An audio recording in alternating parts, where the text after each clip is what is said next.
নামমাত্র তেল ব্যবহার করে দারুণ টেস্টি একটা স্ন্যাক্স রেসিপি শেয়ার করব, যেটা নাকি ছোট থেকে বড়, অসুস্থ থেকে সুস্থ সকলেই কিন্তু খুশি মনে খেয়ে নেবে। আর আপনারও ইচ্ছে হবে এই রেসিপিটাই রোজ তৈরি করে দিতে। একদম অল্প সময়ে দারুণ দারুণ একটা রেসিপি। নমস্কার বন্ধুরা, শ্বশুর বৌমা রান্নাঘর অ্যান্ড ব্লগ চ্যানেলে সকলকে স্বাগত। তাহলে কি করে রেসিপিটি তৈরি করব সেটাই দেখে নেওয়া যাক। প্রথমেই একটা বড় বোলের মধ্যে নিয়ে নিচ্ছি হাফ কাপ আটা। এই রেসিপিটা কিন্তু ভীষণ স্বাস্থ্যকর, ময়দা একদমই আমি ব্যবহার করব না। আর আটার মধ্যে দিয়ে দিচ্ছি পরিমাণ অনুযায়ী লবণ। আমি বলবো যে আপনারাও আটা দিয়েই রেসিপিটি তৈরি করেন। আর দিয়ে দিচ্ছি চিলি ফ্লেক্স, ঝালটা যে যেমন খাবে সেই অনুযায়ী। দিয়ে দিচ্ছি কুচিয়ে নেওয়া ধনেপাতা। দেব একটা ডিম ভেঙে। ছোটো কাপের 1 কাপ আটা যেহেতু ব্যবহার করেছি, এই 1 কাপ আটাতেই কিন্তু 5টা রুটি তৈরি করা যাবে। দেব 1 কাপ পরিমাণ দুধ। রেসিপিটা শুরুতেই কিন্তু বোঝা যাচ্ছে যে কতটা স্বাস্থ্যকর খাবার এটা। এবার হাতার সাহায্যে সমস্ত কিছু একসাথে মিশিয়ে নিয়ে একটা ব্যাটার তৈরি করে নেব। দেব 1 কাপ পরিমাপ জল। যেই কাপের পরিমাণ করে আটা নেবেন সেই কাপের পরিমাণ করে দুধ নেবেন, আর সেই মাপের পরিমাপ করেই জল ব্যবহার করবেন। তাহলে কিন্তু ব্যাটারটা পারফেক্ট তৈরি হবে। ব্যাটারটা কিন্তু ভীষণ পাতলা হবে, দেখাই যাচ্ছে যে কতটা পাতলা হয়েছে। এরপর গ্যাসের ওভেনে একটা ননস্টিকের ফ্রাই প্যান বসিয়ে দিয়েছি। আর এই রেসিপিটার ক্ষেত্রে চেষ্টা করবেন ননস্টিকের ফ্রাই প্যানই ব্যবহার করতে। 1 চামচের থেকেও কম সাদা তেল এখানে ব্যবহার করেছি। দেখা যাচ্ছে যে পুরো ফ্রাই প্যানটা কিন্তু তেলে হচ্ছে না। এবার একটু ব্রাশ করে নেব। আর এই একবার তেল ব্যবহার করেই কিন্তু আমি সমস্ত রুটিগুলো তৈরি করে নেব। তাহলে বুঝতেই পারছেন যে কতটুকু তেলেই রেসিপিটা তৈরি হচ্ছে। এবার হাতার সাহায্যে ব্যাটার ফ্রাই প্যানের মধ্যে দিয়ে দেব। তারপরে ফ্রাই প্যানটা একটু চারদিকে ঘুরিয়ে দিতে হবে যেন ব্যাটারটা গোল হয়ে যায়। রুটিটা কিন্তু একদমই হতে বেশি সময় লাগে না। 2 মিনিটের মতন কিন্তু মিডিয়াম টু লো ফ্লেমে রাখলেই কিন্তু রুটিটা উঠে আসবে নিজের থেকে।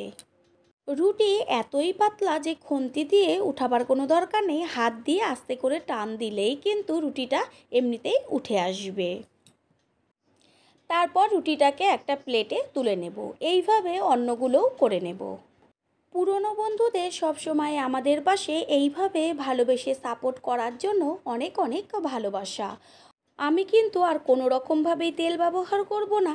এই প্রথমে তেলটুকু দিয়েই সমস্ত রুটিগুলো করে নেব। রুটিটা দেখতে কত সুন্দর হয়েছে, ঠিক এইভাবেই সবগুলো করে নিয়ে ফিরে আসছি। সমস্ত রুটিগুলো হয়ে গেছে। ওই ফ্রাই প্যানে গ্যাসের ফ্লেম লো রেখে দিয়ে দিচ্ছি 1 চা চামচ সর্ষের তেল। এখানে আপনারা সাদা তেলও ব্যবহার করতে পারেন। তারপরে তেল গরম করে নিয়ে এবার একটা ডিম ভেঙে ভুজিয়া করে নেব। ডিমের ভুজিয়া তৈরি হয়ে গেল। গ্যাসের ফ্লেম লোতে রেখেই দেব কুচিয়ে নেওয়া পেঁয়াজ। আর পেঁয়াজটা কিন্তু ভীষণ কুচি করে কেটেছি। দিয়ে দেব গ্রেট করে নেওয়া গাজর। এগুলো কিন্তু একদমই বেশিক্ষণ ভাজতে হবে না, প্রায় 1.5 থেকে 2 মিনিট মতন একটু নেড়েচেড়ে মিশিয়ে নিলেই কিন্তু হয়ে যাবে। দেব ঝালের জন্য কুচিয়ে নেওয়া কাঁচা লঙ্কা। যে যেমন ঝাল খাবেন সেই অনুযায়ী ঝাল ব্যবহার করবেন। যেহেতু রুটিগুলোর মধ্যেও কিন্তু চিলি ফ্লেক্স ব্যবহার করেছি। এটা কিন্তু তৈরি হয়ে গেল। এবার গ্যাস অফ করে দিয়ে নামিয়ে নেব। সবজিগুলো যেহেতু ভাজা হয়নি সেই কারণে কিন্তু এর মধ্যে পুষ্টিগুণটা সম্পূর্ণই রয়েছে। দিয়ে দেওয়া হচ্ছে গ্রেট করে নেওয়া শসা। টেস্টের জন্য দেওয়া হচ্ছে বিট লবণ পরিমাণ অনুযায়ী। এখানে কিন্তু আমি সাদা লবণ একদমই ব্যবহার করিনি। তারপরে দেব চাট মশলা। এবার চামচের সাহায্যে সমস্ত কিছু একসাথে মিশিয়ে নেব। যে রুটিগুলো তৈরি করেছিলাম সেই রুটির থেকে একটা নিয়ে তারপরে উল্টো দিকে, যেদিকে ধনেপাতাগুলো রয়েছে তার উল্টো দিকে রুটিটাকে রেখে তারপরে মাঝখানে দিয়ে দেব টমেটো সস। আর টমেটো সসটাকে চামচ দিয়ে বেশ গোল করে মাখিয়ে নেব। যে পুরটা তৈরি করেছিলাম সেই পুর এবার চামচের সাহায্যে মাখানো সসের ওপরে সুন্দর করে দিয়ে দেব। রুটির ওপরে পুরটা কিন্তু একটু বেশি করেই দেবেন, তাহলে খেতে কিন্তু লাগবে ভীষণ সুন্দর। একটা ছোট বাটির মধ্যে ময়দা গুলে রেখেছি একটু ঘন করে। সেই ময়দাটা রুটির চারদিকে মাখিয়ে নেব, যেন রুটিটা যখন রোল করব সেই রোলটা যেন আটকে থাকে। সেই কারণে ময়দা দিলে পরে কিন্তু একদমই খুলে যাবে না। রুটির চারদিকে মাখিয়ে নেওয়া হয়ে গেল ময়দাটা। এবার আস্তে করে দুই পাটটা মুড়িয়ে দিতে হবে।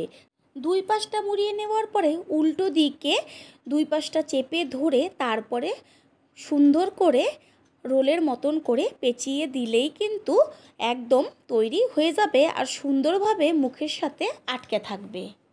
তৈরি হয়ে গেল একটা রোল। ঠিক এইভাবে অন্যগুলোও করে নেব।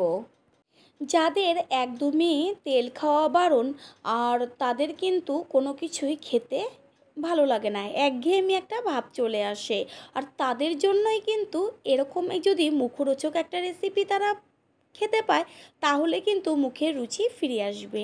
আর বাচ্চাদের যদি এটা টিফিনে দেওয়া হয় টিফিন বক্স কিন্তু ফাঁকা চলে আসবে আর রোজই বলবে এটা করে দিতে। সমস্তগুলো কিন্তু একইভাবে রোল করে নেওয়া হয়ে গেল। রোলের দুই পাশের মুখের দিক থেকেই কিন্তু পুরটা কত সুন্দর দেখা যাচ্ছে, এগুলো কিন্তু বেরিয়ে যাবে না। গ্যাসের ওভেনে ফ্রাই প্যান বসিয়ে ফ্রাই প্যানটা গরম করে নিয়ে দিয়ে দিচ্ছি সাদা তেল। তেল কিন্তু একদম অল্প, আর এই সামান্য তেলেই কিন্তু দেখবেন 5টা রোলই ভাজা হয়ে যাবে। একটা একটা করে 5টাই কিন্তু ফ্রাই প্যানের মধ্যে দিয়ে দেব। গ্যাসের ফ্লেম লো রেখে রোলগুলোকে ভেজে নেব। নিচের পিঠটা যখন ভাজা হয়ে যাবে উল্টে দিতে হবে ওপরের পিঠটা হবার জন্য। বেশ লাল লাল করে ভেজে নেব। একটা উল্টে দেওয়া হলো আর দেখা যাচ্ছে কিন্তু সমস্তটাই সুন্দর আটকে গেছে, একটাও কিন্তু গায়ের থেকে খুলে যাবে না। কালারটা তো দেখেই জিভে জল চলে আসছে। হ্যাঁ, যেমন দেখতে সুন্দর তেমন খেতেও অসাধারণ। ঠিক এইভাবেই এপিট ওপিট করে গ্যাসের ফ্লেম লো টু মিডিয়ামে রেখে রোলগুলোকে লাল লাল করে ভেজে নেব। রোলগুলো ভেজে নেওয়া হয়ে গেল, এবার গ্যাস অফ করে দেবো আর একটা একটা করে একটি প্লেটে তুলে নেব। তৈরি হয়ে গেল আজকের রেসিপি। আশা করি রেসিপিটি ভালো লাগবে, আর যদি ভালো লেগে থাকে একটা লাইক, কমেন্ট, পারলে একটা শেয়ার করে অবশ্যই জানাবেন। আপনাদের দেওয়া একটা লাইক ও একটা শেয়ার কিন্তু আমাদের কাছে অনেক অনেক গুরুত্বপূর্ণ। All friend, thanks for watching my video. আপনারা সকলে ভালো থাকবেন, সুস্থ থাকবেন। আবারও দেখা হবে অন্য কোনো রেসিপির এপিসোডে।